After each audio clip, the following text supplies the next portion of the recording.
दोस्तों, हम हर हफ्ते बड़ी मेहनत से आपके लिए एक दिल दहला देने वाली एनिमेटेड हॉरर स्टोरी बनाते हैं। तो अगर आप हमारी यानी खूनी मंडे चैनल की कहानियां एंजॉय कर रहे हैं तो हमारे चैनल को सब्सक्राइब कीजिए और हमारी लेटेस्ट वीडियोस की नोटिफिकेशन के लिए बेल आइकन दबाना मत भूलना।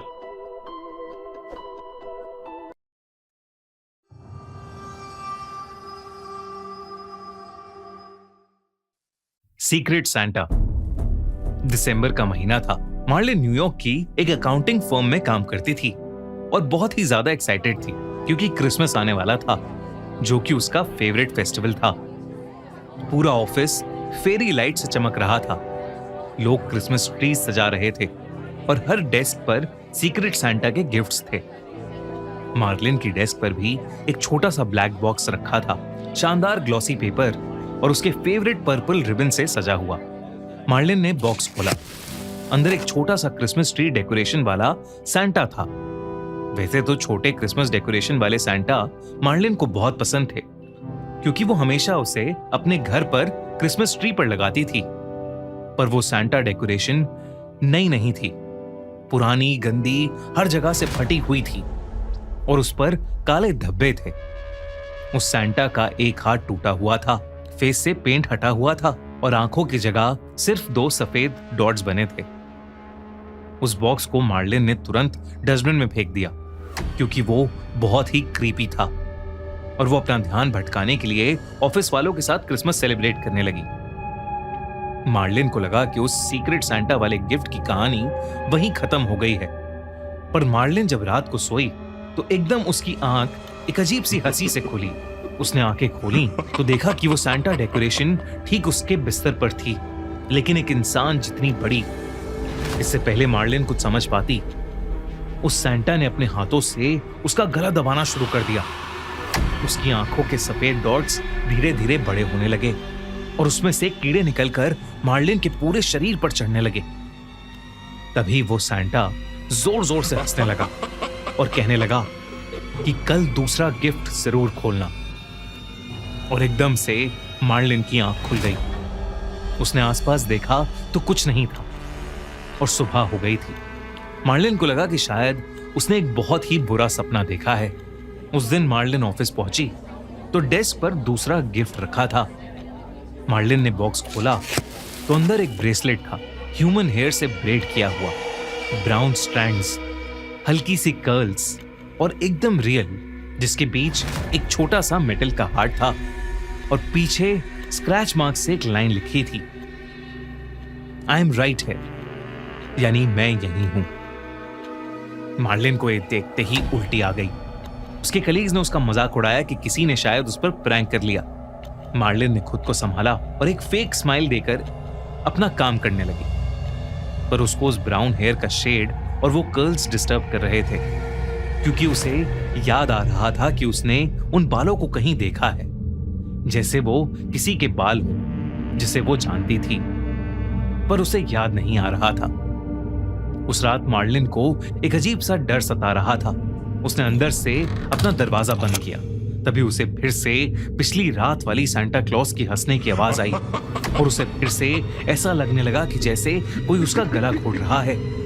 उसने आंखें खोली तो फिर से कमरे में कोई नहीं था, पर उसे अपने हाथ पर कुछ खुरदुरा सा महसूस हो रहा था और उसे एहसास हुआ कि उसके हाथ पर वही बाल और दिल वाला ब्रेसलेट था। उसने उसे तुरंत उतार कर काट दिया और डस्टबिन में फेंक दिया।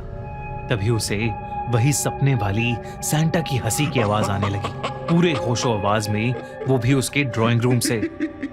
उसने अपना फोन निकाल के अपने दोस्तों को कॉल करने की कोशिश की, लेकिन उसका फोन ऑन ही नहीं हो रहा था। फिर जैसे ही उसने कमरे की लाइट्स ऑन करी, सारे बल्ब्स फट गए और वो हंसने की आवाज और ज्यादा तेज हो गई। खुद को बचाने के लिए उसने पास में रखी कैंची हाथ में उठाई। जैसे ही वो ड्राइंग रूम में घुसी, खिड़की से आती हुई रोशनी में उसे वही सांता दिखा जो पिछली रात उसके सपने में आया था और वो मार्लिन के क्रिसमस ट्री के आसपास काले गिफ्ट बॉक्सेस रख रहा था। इतना ही नहीं, इस बार वो पहले से भी ज्यादा डरावना था। उसके हाथ में वही बाल वाला ब्रेसलेट था और वो बहुत जोर से हंसते हुए उसकी तरफ आ रहा था और यही बोल रहा था कि तीसरा गिफ्ट तुम्हारा वेट कर रहा है। मार्लिन वहीं डर के मारे बेहोश हो गई। अगली सुबह जब वो उठी तो उसके घर में ना ही किसी के अंदर आने के निशान थे और ना ही क्रिसमस ट्री के नीचे कुछ भी था। उसे लगा कि शायद वो मजाक उसके दिमाग पर हावी हो गया है और वो ऑफिस चली गई। लेकिन वहीं उसकी डेस्क के ड्रॉर में उसका तीसरा गिफ्ट उसका इंतजार कर रहा था। बिना रैपिंग, बिना रिबन, सिर्फ एक पोलरॉइड फोटो थी जो मार्लिन के बेडरूम की थी। Exactly same curtains, night lamp, same bedsheet, पर एक कोने में एक धुंधली सी परछाई थी जिसने सैंटा क्लॉज जैसी एक टोपी पहनी हुई थी। मार्लिन ने ऑफिस सिक्योरिटी और एचआर को बुलाया, कैमरास चेक करवाए। कोई भी उसके डेस्क के पास नहीं आया था, कोई भी बॉक्सेस रखते हुए नहीं दिखा। लोगों ने इसे ऑफिस का स्ट्रेस बोल दिया, पर मार्लिन को अब वो भयानक सैंटा हर जगह दिखने लगा था और उसकी हंसी हर जगह सुनाई देती थी, चाहे दिन हो या रात। मार्लिन डर के मारे पागल होने लगी थी। उसे जब भी मौका मिलता ऑफिस के सारे स्टाफ के क्यूबिकल्स चेक करती, ऑफिस में स्टोरेज कैबिनेट्स खोलती। उसे पैनिक अटैक्स आने लगे थे और सारे कलीग्स उससे दूर रहने लगे थे। लेकिन वो गिफ्ट्स रुक ही नहीं रहे थे। ऑफिस की जगह घर पर काले डिब्बे। क्रिसमस ईव की रात मार्लिन के दरवाजे पर नॉक हुआ। रात के करीब 12 बजे उसने घबराते हुए हाथ में चाकू लिया और दरवाजा खोला। दरवाजे के बाहर एक ब्लैक बॉक्स था जिसके अंदर एक फटा हुआ एनवेलप था। उस पर लिखा था, you broke my heart and I will destroy everything. यानी तुमने मेरा दिल तोड़ा था, अब मैं सब कुछ खत्म कर दूंगा। और उसके नीचे एक नाम था, रेनॉल्ड। रेनॉल्ड मार्लिन का एक कलीग था जो 1 साल पहले सडनली ठीक क्रिसमस के दिनों में रिजाइन करके गायब हो गया था। रेनॉल्ड मार्लिन को बहुत ज्यादा लाइक करता था। जब मार्लिन ने उसके ब्राउन कर्ली बालों के लिए उसे कॉम्प्लीमेंट किया था तो अगले ही दिन उसने उसे सीक्रेट सैंटा के गिफ्ट में एक लव लेटर और मैरिज रिंग देकर प्रपोज किया था, जिसे मार्लिन ने सीधा रिजेक्ट कर दिया था। और फिर उस दिन के बाद से रेनॉल्ड कभी वापस ऑफिस आया ही नहीं। वो नाम पढ़ते ही मार्लिन के हाथ कांपने लगे, उसका शरीर जम गया। वो समझ गई थी कि हर गिफ्ट, हर रैपिंग, वो छोटी सी क्रीपी सैंटा डॉल डेकोरेशन, वो ब्रेसलेट, सब रेनॉल्ड ने ही किया था। पर कैसे? तभी रूम में एक हवा का झोंका आया। उस ठंडी हवा में सड़ते हुए मांस की बदबू आने लगी। मार्लिन ने तभी अपने कान के पास किसी की सांसें महसूस की। वो धीरे से मुड़ी। उसके क्रिसमस ट्री के सामने रेनॉल्ड खड़ा था, उसी क्रीपी सैंटा डेकोरेशन की कॉस्ट्यूम में, और उसके साथ वो सारे गिफ्ट्स और बॉक्सेस थे जिन्हें मार्लिन ने जला दिया था। रेनॉल्ड बहुत ही भयानक लग रहा था, जैसे वो सालों से नहाया ना हो। उसका पूरा शरीर जैसे सड़ चुका था। उसकी बॉडी पर हर जगह मार्लिन लिखा था। वो धीरे धीरे मार्लिन के पास आया, ये कहते हुए कि मार्लिन का आखिरी गिफ्ट अभी बाकी है। मार्लिन बहुत घबरा चुकी थी। उसने पास पड़ा वास उठाया और रेनॉल्ड के सर पर दे मारा, पर वो उसके शरीर के आर पार हो गया। ये देखकर मार्लिन की रूह कांप गई।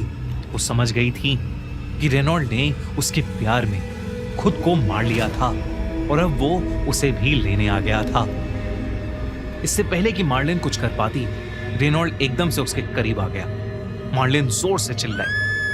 कुछ देर बाद मार्लिन की भयानक चीखें सुनकर उसके सारे पड़ोसी जमा हो गए और उन्होंने पुलिस की मदद से उसका दरवाजा तोड़ा। जब वो लोग घर में घुसे तो मार्लिन की लाश सोफे पर थी, आंखें पूरी काली और शरीर एकदम ठंडा। उसका कमरा एकदम नॉर्मल था, कहीं भी किसी के जबरदस्ती घुसने के निशान नहीं थे। बस उसके लिविंग रूम के कोने में एक क्रिसमस ट्री था जो पूरी तरह से टूटा हुआ था और उसमें एक छोटी सी पुरानी फटी कुचली सैंटा डेकोरेशन डॉल थी जो मुस्कुरा रही थी। पेड़ के नीचे ढेर सारे काले गिफ्ट बॉक्सेस थे जिस पर एक चीज लिखी थी, merry Christmas from Marlin and Reynold. Police ने इन्वेस्टिगेशन की तो उन्हें मार्लिन के गार्डन में एक और बॉडी गड़ी हुई मिली। उसे किसी ने करीब 10 से 12 दिन पहले गाड़ा था। शॉकिंग बात यह थी कि वो बॉडी रेनॉल्ड की थी, जिसने शायद खुद को मार्लिन के घर के गार्डन में जिंदा दफना दिया था। अगर आपको ये वीडियो अच्छी लगी तो हमारा चैनल खूनी मंडे सब्सक्राइब करना बिल्कुल मत भूलना।